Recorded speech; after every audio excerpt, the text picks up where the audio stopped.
Bom dia, irmãos, bom dia a todos que têm nos acompanhado na nossa aula da Escola Dominical. Nosso tema é Escatologia. Estamos chegando ao final dessa série de estudos. Hoje, na verdade, é o nosso antepenúltima aula, tá bom? Nós teremos hoje e mais duas para a gente finalizar. Fique ligado porque também nós estaremos sorteando aqui um livro de presente para você que tem participado. Nós vamos fazer um esquema aqui para saber as pessoas que têm participado e na última aula nós estaremos sorteando um livro de um pastor das nossas igrejas, pastor Lucas lá de Campinas. Então fique ligado, tá bom? Vamos retomar então o nosso tema hoje, escatologia, e hoje já vamos para o capítulo 19 e um pouquinho do capítulo 20 também. Então já estamos chegando ao final do estudo de Apocalipse. Como sempre, vamos só voltar no nosso gráfico aqui, porque também nós estaremos utilizando ele novamente. Então, nós sabemos que nosso gráfico funciona desta forma. Hoje nós estamos no período da graça, é o período da igreja, e esse período da igreja vai terminar com essa flechinha para cima, que nós chamamos de o arrebatamento da igreja, ok? Nós não sabemos em que dia acontecerá o arrebatamento da igreja.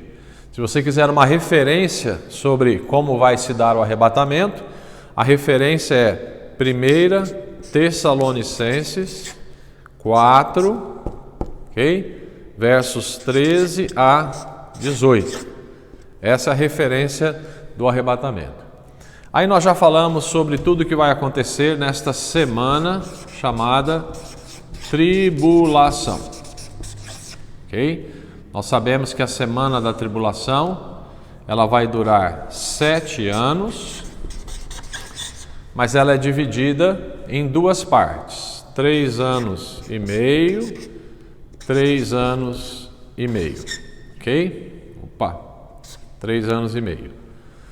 Então a tribulação tem uma série de coisas que nós já vimos, nós não vamos repetir aqui, só mencionar talvez as questões mais importantes durante a tribulação, que nós falamos sobre o anticristo,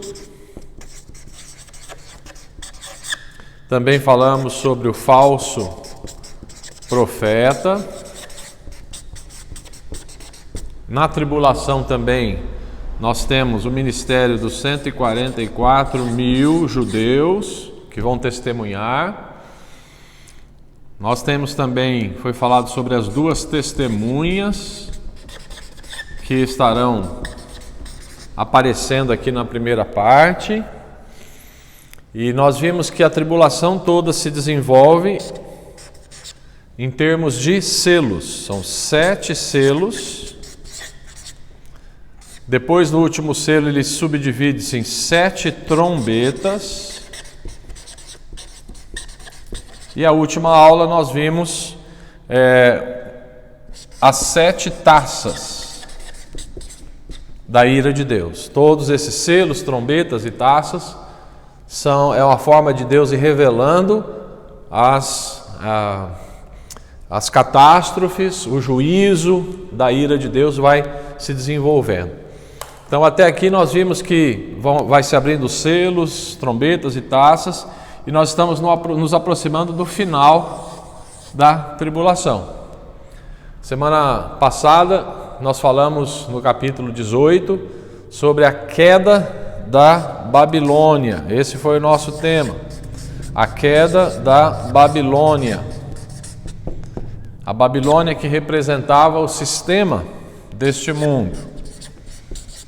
Então vale a pena a gente relembrar algumas coisas.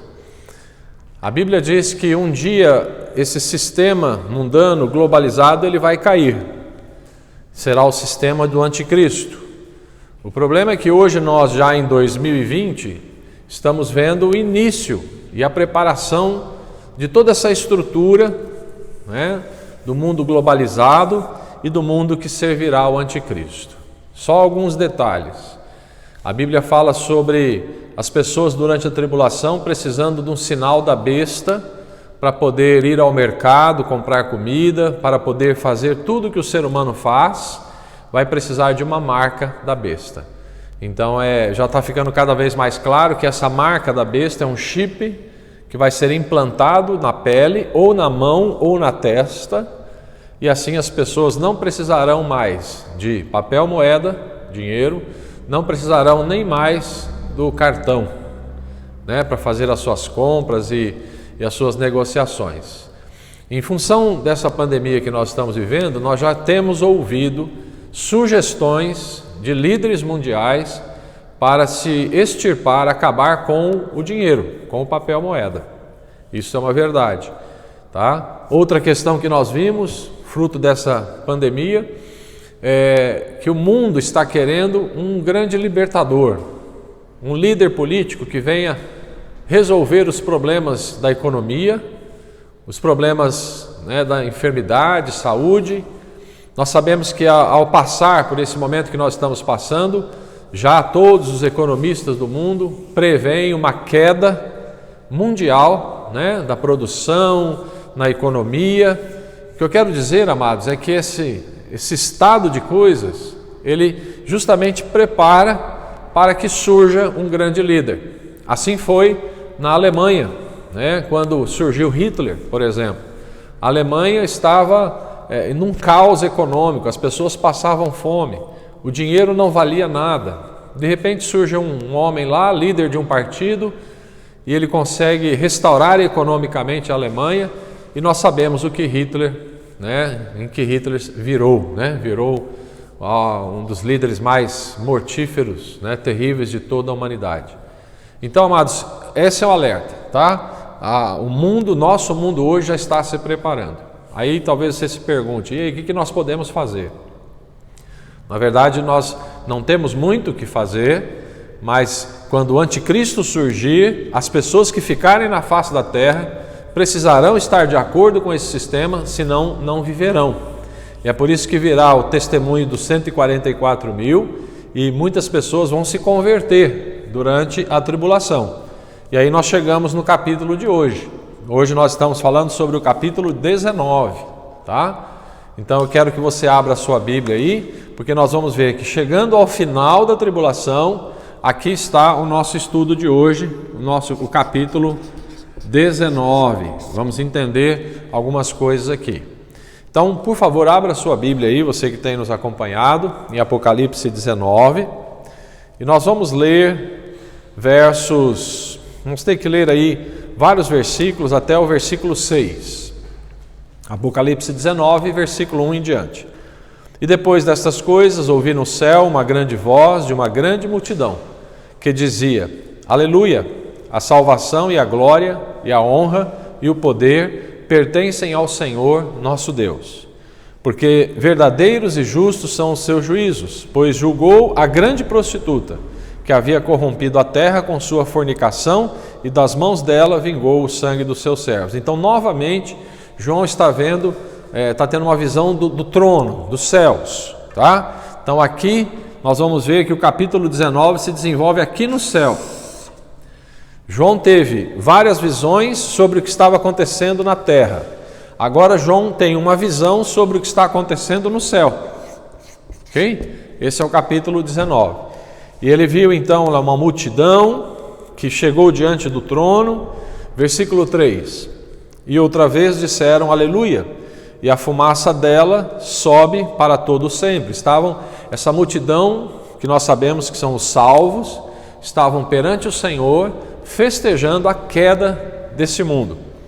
Verso 4, os 24 anciãos e os 4 animais prostraram-se e adoraram a Deus, que estava sentado no trono, dizendo amém, aleluia. E saiu uma voz do trono, que dizia: louvai o nosso Deus, vós todos os seus servos, e vós o que temeis, assim pequenos como grandes. E aí finalmente o verso 6, e ouvi como que a voz de uma grande multidão, e como que a voz de muitas águas, e como que a voz de grandes trovões, que dizia aleluia, pois já o Senhor Deus Todo-Poderoso reina. Então, capítulo 19 está falando sobre o que está acontecendo no céu. ok? E o reinado de Deus está próximo. Então vamos entender hoje, no nosso gráfico aqui, para que você entenda o que vai acontecer no céu. Essa é a questão. O que estará acontecendo no céu. Então nós vimos aqui que Jesus voltará no dia do Senhor. Mas capítulo 19 dá uma ênfase, vamos colocar aqui, ó, tribulação. Dá uma ênfase no que estará acontecendo aqui, ó. Enquanto a tribulação acontece na face da terra, aqui nos céus estará acontecendo alguma coisa. E aí nós vamos então para o versículo 9 do capítulo 19. E disse-me, escreve, bem-aventurados aqueles que são chamados à ceia das bodas do Cordeiro. E disse-me, estas são as verdadeiras palavras de Deus. Então no trono havia adoração dos seus servos, e aí foi falado sobre a ceia das bodas. Bodas do Cordeiro. E esse é um momento muito especial. Como você sabe, antes da tribulação, a igreja foi arrebatada. O Espírito Santo subiu juntamente com a igreja. Então, a questão é, durante a tribulação na face da terra, tudo aquilo que nós vimos, e caminhando para o final aqui com guerras, o que estará acontecendo nos céus? Os salvos que foram levados para os céus vão ficar lá parados, dormindo? Não. A Bíblia fala que haverá um casamento.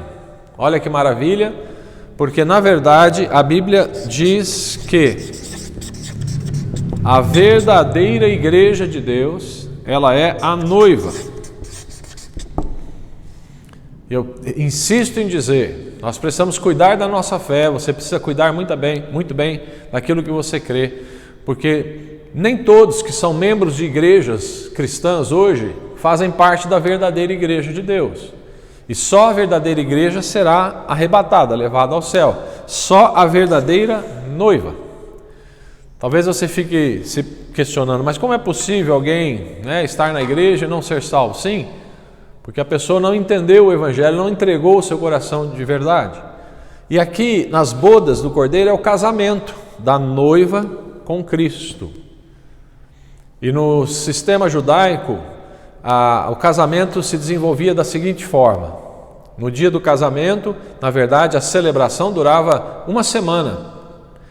Então a noiva se preparava na sua casa, o noivo se preparava na casa do pai dele, e essa cerimônia incluía então a noiva vindo com os seus convidados, o noivo vindo com os seus convidados, e eles se encontravam no meio do caminho, entre a casa da noiva e a casa do pai do noivo.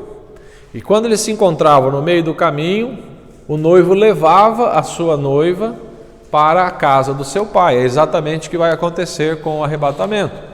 Jesus virá e nós nos encontraremos com ele nas nuvens. A noiva vai encontrar com Cristo no meio do caminho e vamos para as bodas do Cordeiro. As bodas do Cordeiro é uma grande mesa em que ali haverá uma festa, uma celebração para aqueles que foram salvos. Também nós acreditamos que durante as bodas do Cordeiro, os galardões serão distribuídos. O que são galardões? São prêmios para aqueles servos que foram fiéis. A salvação todos terão, mas além da salvação, a Bíblia nos promete galardões. Tá? Então essa grande celebração vai acontecer aqui nas bodas do Cordeiro. Nós podemos nos lembrar das palavras de Jesus quando ele estava na última ceia com os discípulos. E ele disse, olha, eu não comerei mais com vocês até aquele dia em que vocês comerão na minha mesa. Então tenha certeza da sua salvação. Vamos continuar então. Outra coisa importante a mencionar no capítulo 19 é a partir do versículo 11. E vi o céu aberto e eis um cavalo branco. E o que estava sentado sobre ele chama-se Fiel e Verdadeiro, e julga e peleja com justiça. Então no capítulo 19 aparece um cavalo branco e alguém assentado nele, ok? O cavaleiro que estava assentado no cavalo branco. Lembra que nós falamos dos 7 selos? E um dos selos era justamente um cavalo branco que aparece, mas ali era o anticristo, não era Cristo.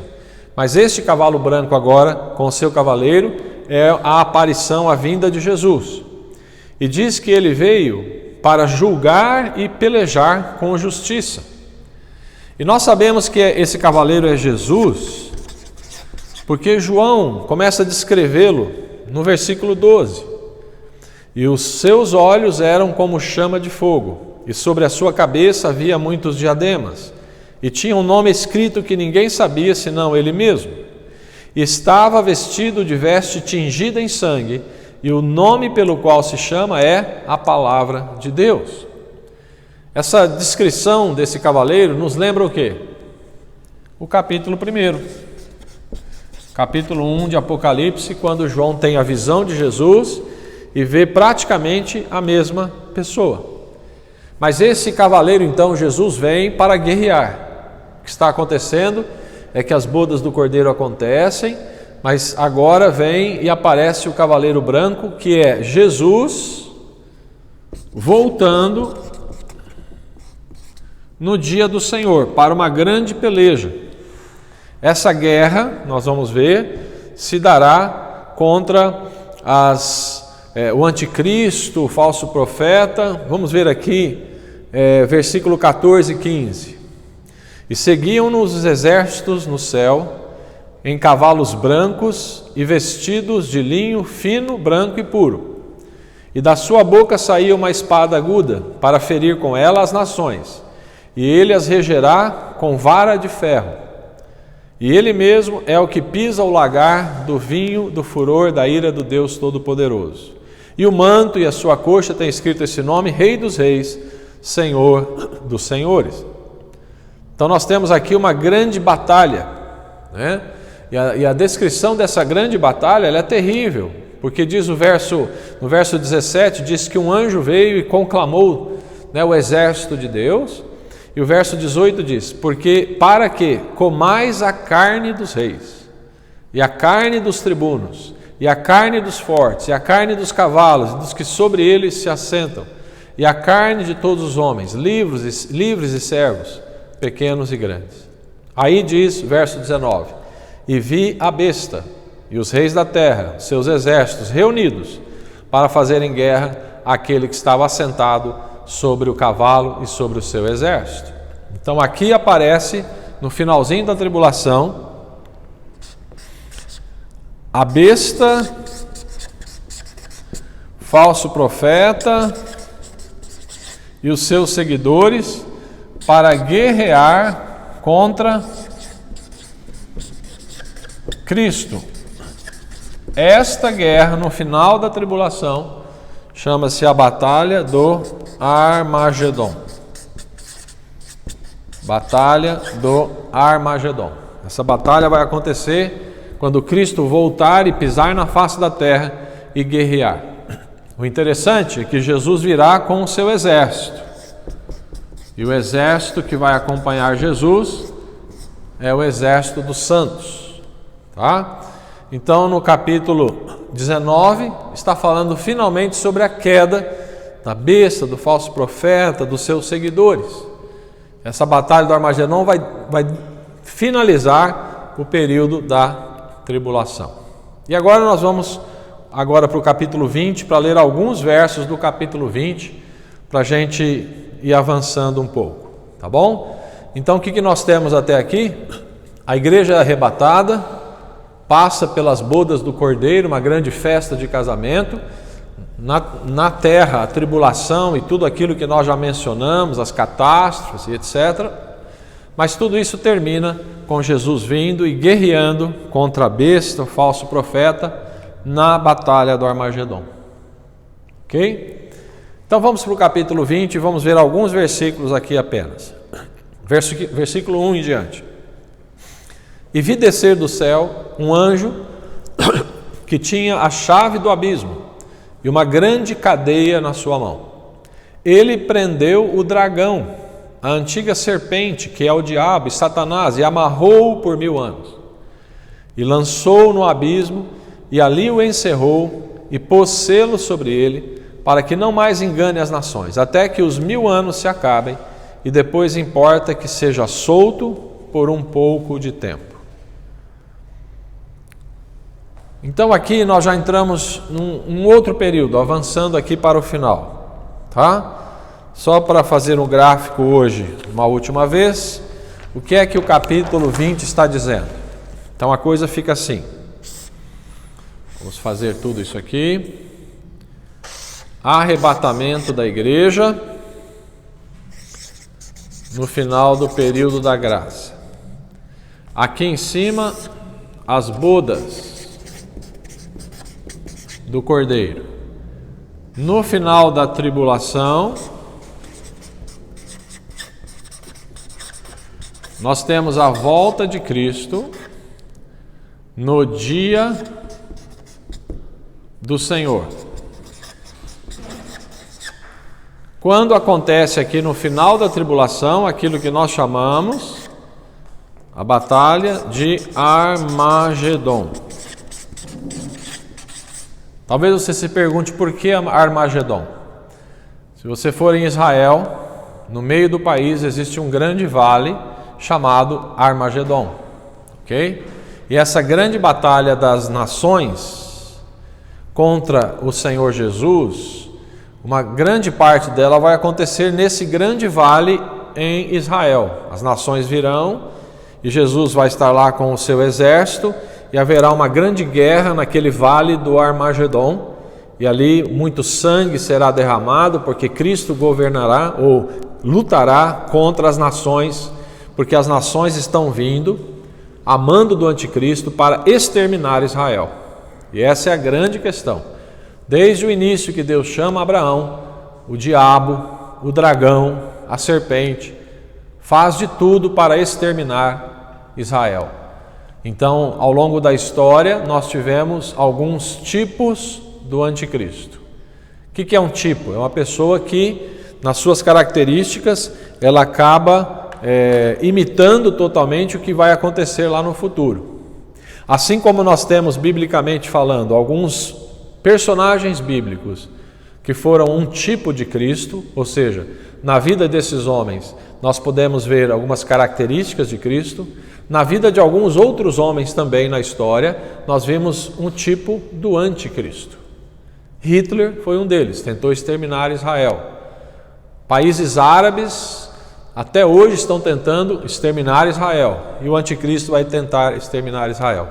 Mas nós entramos no capítulo 20 e diz, nessa batalha aqui do Armagedon, antes do capítulo 20, nós vemos que foi lançado no inferno, tá?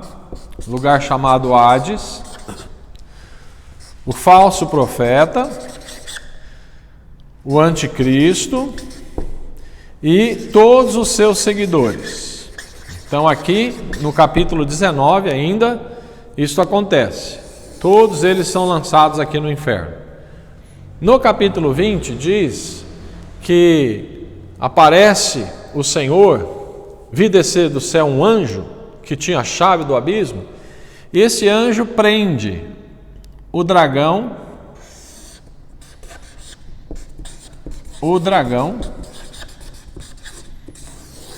por 1000 anos. O dragão, que é Satanás, ele é preso por 1000 anos. E aqui nós entramos num outro conceito de escatologia que é muito falado, mas também tem muita confusão, que é o chamado milênio. Milênio. O que é o milênio? 1000 anos em que Satanás estará preso, então haverá na terra um período de paz. Na terra.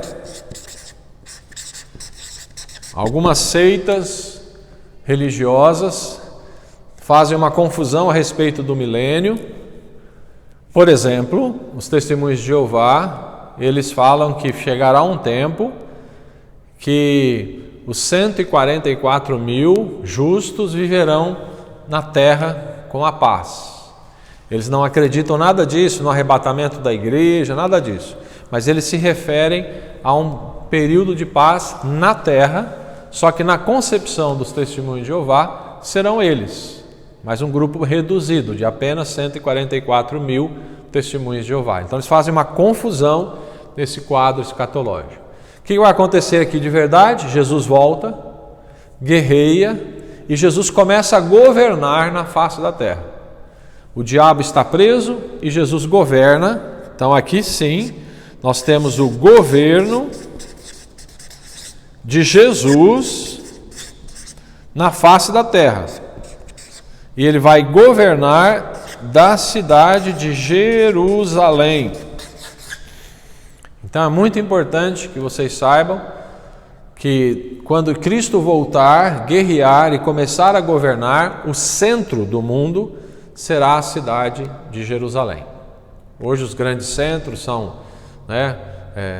Nova York ou Londres, onde está a sede do poder lá na Rússia, mas Jesus governará o mundo todo de Jerusalém. E é nesse sentido que liga-se com aquilo que nós falamos de galardões. Preste bem atenção para você não ficar confuso.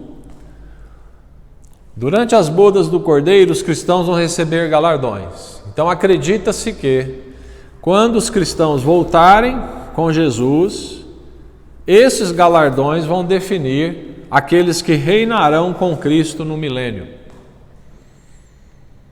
E talvez você esteja pensando, mas como vai se dar isso? Quem vai passar para o milênio? Sim, vão passar para o milênio aquelas pessoas e nações que não foram destruídas na batalha do Armagedon. Quando Jesus guerrear contra o falso profeta e os seus seguidores, ainda haverá nações que não vão seguir o anticristo. Eles passarão para o milênio e ali Jesus governará por 1000 anos com a ajuda, vamos dizer, os seus ministros serão os cristãos que receberam galardões. E aí então nós finalizamos hoje aqui no capítulo 20, falando sobre esses 1000 anos de paz, tá? Que, repito, há uma confusão em algumas igrejas, em algumas seitas sobre isso, mas é isso que a palavra de Deus nos diz. Resumindo, arrebatamento da igreja é a próxima coisa que vai acontecer. Nos céus, bodas, casamento, galardões, na face da terra, tribulação, com todas aquelas catástrofes reveladas nos selos, trombetas e taças. O dia do Senhor Jesus volta na terra e começa 1000 anos de paz. Tá bom? Fique ligado, mande para nós as suas dúvidas, as suas perguntas, tá? Semana que vem nós iremos capítulo 20, 21, talvez finalizar e vamos na última aula dar uma revisada geral, tá bom? Que Deus te abençoe e fique conosco.